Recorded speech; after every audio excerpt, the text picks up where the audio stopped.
سلامن طعنان نخلكم تخاتلتي يكون اندابلكو نابناي لما عنت مدبي كاتو ابناي لما عنتي مدبي كم تلمود نعخم نتخاتلتي يمهريو الى حسبكو مدب حيزلكم مصيلخو ناي لما عنتي مدبي زلعلو كاب سلامتا ناب عرات بقليلو زبصحو 10 طببات اينا خنري اسكاب ناي مدبي فصامه حبيركم من يصنحو نزي channel حدش زخونكم سبسكرايب بمغبارن نتا ناي دول ملكت حنت شعب من كان استفلاليو ناي صوتا وركب ناي طعنا كمون ناي حدارن ناي فقرن هيوت انفورميشن ترخبلو channel سدرا نختكونو بخبرنا حتت مدبنا نبزحات بصحو تمهرتي نخوسدلو لايك غيركم جمرو سدران زخونكمني دامسغنكو نا مدبي كملس እዚ መደበይ ዘልዕሎ ካብ ሰላምታ እስካብ ዓራት ኣብ ዘለው ስቴፕታት ካብቲ ሓደ ናብቲ ሓደ ስቴፕ ከመይ ክትሳገሩ ከም ትኽእሉ ክንሪና ኣብዚ ሓደ ክተባዕትዮ ተመሳሳሊ መሰናኽል የጋጥመኩም እዩ ቀፂልና ንሪኦም ጥበባት ነዞም መሰናኽላት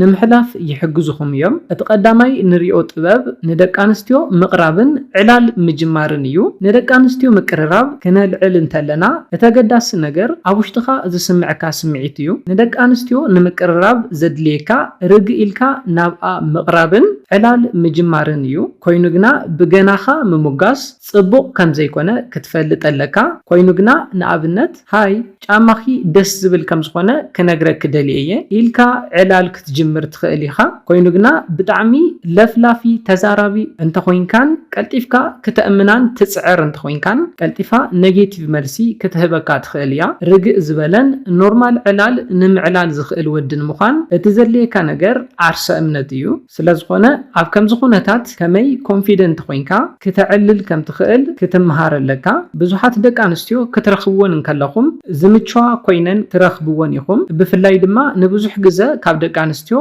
ርሒቕካ ከም ዝጸናሕካ እንተዘይ ምሲልካን እንተዘይ ሓሪፍካን ዝቐለለ እዩ ዝኾነልካ ኣብ መበል ካልኣይ ንሪኦ ጥበብ ድማ ስልኪ ቁፅሪ ምቕባል እዩ ነዘገዳሲ ስቴጅ ኣገዳሲ መሰጋገሪ ኮይኑ ዝጠቕመካ ከመይ ዘሕጉስን ዘስሕቕን ክትኮን ከም ትኽእል ትምህርቲ ምውሳድ እዩ ስልኪ ሒዝክዶ ክትብላ እንከለኻ እወ እንተኢላትካ ንስልክኻ ወይ ድማ ንቢሮኻ ኣውፂኻ ንኽትህበካ ክትገብር ምግባር እምበር ሃብኒልካ ካሊእ ሃጠውቀጦ ኣይተብዝሕ ከበላሽውልካ ስለዝኽእል ኮይኑ ግና ከመይ ከም ትጥይቓ ደጋጊምካ ክትለማመዶ ኣለካ ደጋጊምካ በእምሮኻ ኣብ ትለማመደሉ ግዜ ዝበለጸ ይቐለካ እዩ ኣብ መበል ሳልሳይ ንሪኦ ጥበብ ድማ ቆፀራ መሓዝ እዩ ሕዚ ናይ ቆፀራ ሕቶ ተሓተሉ ግዜ እዩ ኣብዚ እውን እተገዳሲ ክእለት ተፃዋትነትካን ናይ ምስሓቅ ክእለትካን ሒዝካ ምጽናሕ እዩ ብተወሳኺ ድማ መሓዙት ንኹን ዝብል ቅመም ትውስኸሉ ሞ ዝበለጸ ክተቕልሎ ትኽእል ኢኻ ብስልኪ ምስ ጓል ኣንስተይቲ ቆፀሮ ክትሕዝ ኣብ ትደልየሉ ግዜ ድማ ንራኸብ ሞ መሓዙት ክንከውን ኢና ወይ ድማ ብልጽቲ መሓዛ ከም ዝወፀኪ ይመስለኒ ኣሎ ብምባል ዝበለጸ ነቲ ውጽኢትካ ከተውስኾ ትኽእል ኢኻ ኣብዝሓ ግዜ ደቂ ኣንስትዮ ሓደ ወዲ ንምሕዝነት ጥራሕ ከም ዝደልየን ንምእማን ይኸብደን እዩ እዚ ድማ ኣብ ኣእምሮአን ሕቶ ንኽልዓል ይገብር እዩ ፈቲኒ ደይኸውን ዝብል ሕቶ ይልዓለን እዩ እዚ ድማ ንዓኻ ዝበለጸ ዝምችው እዩ ኣብዚ እውን ብተመሳሳሊ ነተን ቃላት ክተጽንዕንን ክትለማመደንን ኣለካ ኣብ መበል ራብዓይ ንሪኦ ጥበብ ድማ ናይ ቆፀራ መዓልቲ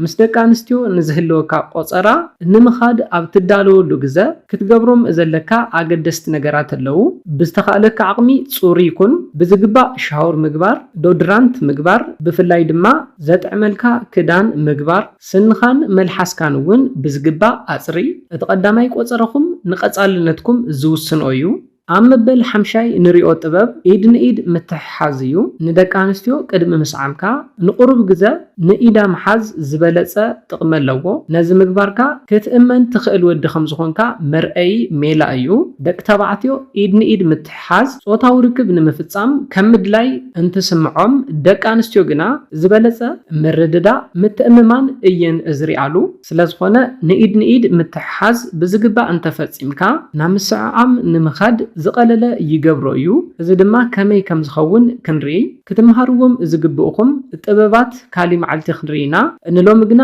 ሓደ ኣገዳሲ ሓሳብ ክንርኢ እዚ ድማ ከብዲ ኢድ ናይ ምንባብ ጥበብ እዩ ደቂ ኣንስትዮ ከምዚ ዓይነት ነገር ብጣዕሚ ይፈትዋ እየን ከብዲ ኢድ ምንባብ ምስ ፈለጥካ ኣብ መንጎ ዕላልኩም ንኢዳ ስሕብ ኣቢልካ ቁሩብ ምስ ኣንበብካላ ኣብኡ እንዳሃለኻ ማሳጅ ክትገብረላ ትኽእል ኢኻ ምስ ወዳእኻ ድማ ንኢዳ ሒዝካ ክትጸንሕ ትኽእል ኢኻ እዚ ስቴፕ ሙሉእ ንሙሉእ ይሰርሐልካ እዩ ርግእ ብዝበለን ልስልስ ብዝበለን መንገዲ ስለ ትፍጽሞ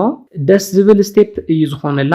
ኣብ መበል ሻድሻይ ንሪኦ ጥበብ ምስዕዓም እዩ ሓደ ቅድም ኢልና ዝረኣናዮ ቴክኒክ ንርኣይ ምስ ጓል ኣንስተይቲ ኮፍ ኢልካ እንዳዕለልካ ክትስዕማ እንተደሊኻ ሃንደበት ቅርብ ኢልካ ጨጉራ ትነኽአላ እሞ ካብኡ ጨጉርኺ ልስልስ ዝበለ እዩ ዝመስል ዝብል ርእቶ ሃባ እሞ ንኽእኽእ ኣብለላ ኣብዚ ግዜ ክምስ እንተይላትልካን ንርእቶኻ ዝፈትወትልካን እንተመሲሉካን ንኽትስዕማ ድልውቲ ከም ዝኾነት ዘረጋግጸልካ እዩ በይንኹም ትኾኑሉ ግዜ ተጸቢኻ እንተስዒምካያ ዝበለጸ እዩ ዝኸውን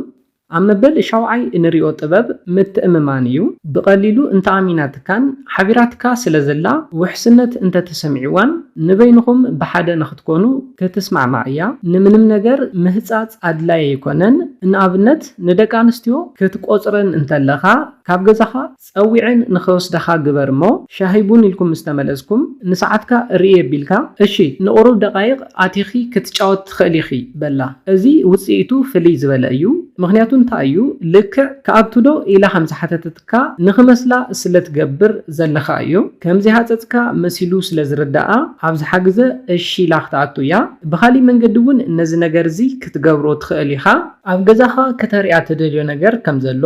ብምንጋር ወይ ድማ ኣብ መንጎ ዕላልኩም ኣብ ገዛኻ ስለ ዘለው ስእልታት ወይ ድማ ደስ ዝብሉ ግጥምታት እንተዕሊልካያ ብቐሊሉ ናብ ገዛኻ ንምምፃእ ንኽትደሊ ክትገብር ትኽእል ኢኻ እተገዳሲ ነገር ክትእምና ምግባርካ እዩ ስለዝኾነ ተኣማኒ ኮይንካ ክትጸንሕ ኣለካ ኣብ መበል ሻምናይ ንሪኦ ጥበብ ምትሕስሳይ ኣብ ገዛኻ ይኹን ኣብ ካሊእ ቦታ ብሓደ ሓቢርኩም ክትኮኑ እንተለኹም ቀልጢፍኩም ናብ ምትሕስሳይ ንኽትኣቱ ዝምቹ ኩነታት ክትፈጥር ኣለካ ጓል ኣንስተይቲ እንተስዒምካያ ጥራሕ ነቲ ቀጻሊ ድልውቲ እያ ክትብል ኣይትኽእልን ንዕኡ ድልውቲ ንኽትከውን ክትሕግዝ ኣለካ ደቂ ተባዕትዮ ከም ስዊች መጥፍእን መብርህን እንትኾኑ ደቂ ኣንስትዮ ግና ከም ድምፂ መወሰኺ እየን ስለዝኾነ ቀስ እንዳበልካን ብትዕግስትን ክትጠወይን ኣለካ ፈለማ ክትገብሮ ዘለካ ምንም ዘይምግባር እዩ ንቑሩብ ግዜ ንምዕላል ጥራሕ ዝደለኻ ወዲ መሲልካ ፍትሕ ኢልካ ኮፍ በል ካብኣ እውን ቁሩብ ርሕቕ በል እዚ ዘይምህፃፅካ ዘርኢ እዩ ቀፂልካ ጽቡቕ እንዳሰሓቅኩም እንዳሃለኹም ቅርብ በላሞ ሰዓማ ኣብዚ ግዜ ሽታኣ ብሉፅ ከም ዝኾነ ብእዝና ሕሹኽ በላ ካብኡ ንኽሳዳን ንማእገራን ክተጫንወላ ጀምር እዚ ተወዳዳሪ ዘይብሉ ፈንጂ እዩ ን10 ደቂቕ ዝኣክል ምንም ከይሰዓምካያ እንዳጫነኸያ ክትጸንሕ እንተኽኢልካ ንእምሮኣ ብድሌት ትሸርሽሮ ኢኻ ደቂ ኣንስትዮ ክሽተታ ይደልያ እየን ብተወሳኺ ድማ ንስምዒተን ብዕፅፊ የለዓለለን እዩ ኣብ መበል ታሽዓይ ንሪኦ ጥበብ ክዳን ምውፃእ እዩ ብዙሓት ደቂ ኣንስትዮ ኣብ ክዳን ምውፃእ ኣብ ዝበፅሓሉ ግዜ ይሓፍራን ይደናገፃን እየን ነዚ ዕንቅፋት ከመይ ክትሓልፎ ከም ዘለካ እንተፈሊጥካ ኣብ ቅድሜኻ ብሉፅ ታሕጓስ ይፅበየካ እዩ ሓደ ሜላ ክሕብረልካ ደቂ ኣንስትዮ ብዛዕባ ሰውነተን ዘለካ ራእያ እንታይ ከም ዝኾነ ክፈልጣ ይደልያ እየን ስለዝኾነ ብጣዕሚ ደስ ዝብል ሰውነት እዩ ዘለኪ ብምባል ንሳ ፍትሕ ንኽትብል ክትገብራ ትኽእል ኢኻ ሽዑ ድማ ንኽዳውንታ ክተውፀላ ትኽእል ኢኻ ፈለማ ንቲሸርታ ካብኡ ነጥዋታ መትሐዚ ቀፂልካ ድማ ንስራኣን ንፓንታን እንዳበልካን ቀፅል ነዚ ክትገብር እንከለኻ ግና ርግእ ኢልካ ክኸውን ኣለዎ ኣብ መንጎዚ ደወብል ምባላ ደወቢልካ ካብ ቅድመይ ጥፈለይ ምባላ ከምዘይኾነ ክትፈልጥ ኣለካ የግዳስ ምሕስሳይ ምንኽኻ ምሽታትካን ከምዘይወዳእኻ ትሕብረልካ ከም ዘላ ክትፈልጥ ኣለካ ምልሲልካ ነዚኦም እውን ደጋጊምካ ክትገብረላ ኣለካ ደወብል ኣብ ትብለካ ግዜ ፈፂምካ ክትቅፅል የብልካን ንስምዒታ ዘለዓሉ ዕላላት ኣዕልላ ሰዓማ ሓሳስያ ካብኡ መሊስካ ሞክር ዝበለፀ ክትረስን እንተላ ንኽዳውንታ ንምውፃእ ዝቐለለ እዩ ዝኾነልካ ስለዝኾነ ፈለማ ብደንቢ ክተርስን ኣለካ ኣብ መበል 10 ናይ መወዳእታን ንሪኦ ጥበብ ድማ ጾታዊ ርክብ ምፍጻም እዩ ንጾታዊ ርክብ እተገዳሲ ነገር ድሉ ምዃን እዩ ኮንዶም ምግዛእኻ ዓራትካ ከም ዝተነፀፈ ገዛኻ ጽሩይ ከም ዝኾነን ኣረጋግጽ ቀስ እንዳበልካ እስካብ ሕዚ ብዝገለጽኩልካ ጥበባት ንስምዒታ እንዳላዓልካ ናብዚ እንተበፂሕካ ድልውቲ ከም ዝኾነት ባዕላ ክትነግረካ እያ ድልውቲ ከም ዝኾነት ብዝተፈላለዩ ሜላታት ክትሕብረልካ ትኽእል እያ ንኣብነት ንነብስኻ ብከናፍራ ካብ ምሕስሳይ እስካብ ንመትሎኻ ብምንኽኻ ክትሕብረልካ ትኽእል እያ በጃኻ ጀምሮ እስካብ ትብለካ ክትገብር ትኽእል ኢኻ ጀሚርካ ብምቁራጽ ንስምዒታ ብዕጽፊ ከተውስኾ ትኽእል ኢኻ ነዚኦም ክትገብር እንተኽኢልካ ንስኻ ብሉጽ ወዲእኻ ክትገብሮ ዘለካን ዘይብልካን ትፈልጥ ወዲእኻ ኣብ መንጎዚ ከተማሕሾ ዘለካ ነገር ብምስትዓል ከተማሕሾ ሞክር ነዚ እንተጌርካ ዝበለጸ ብሉጽ ዕጋባይ ጾታዊ ርክብ ክትፍጽሙ ትኽእል ኢኹም ነዚ ኢለ ናይ ልምዓንቲ መደበይ በዚ ክዛዝም ካብ ናይ ልምዓንቲ መደበይ ዝኾነ ሓድሽ ነገር ከም ዝሓስኩም ተስፋ ይገብር ነዚ ቻነል ሓድሽ ዝኾንኩም ሰብስክራይብ ብምግባርን ነታ ናይ ደውል ምልክት ብምንካን ክተተባብዑናን ስድራ ክትኮኑናን ብኽብሪ ንሓትት መደብና ናብ ብዙሓት ኣሕዋትና በፂሑ ብዙሓት ሰባት ትምህርቲ ንክወስድሉ ላይክ ሼር ምግባርኩም ይትረስዑ ሓሳብ ሪኢቶኹም ብኮሜንት ተብፅሑና ብኻሊእ መደብ ብኻሊእ ሓሳብ እስካብ ንራኸብ ሰላምን ጥዕናን ንኹላትና ይቀኒየለይ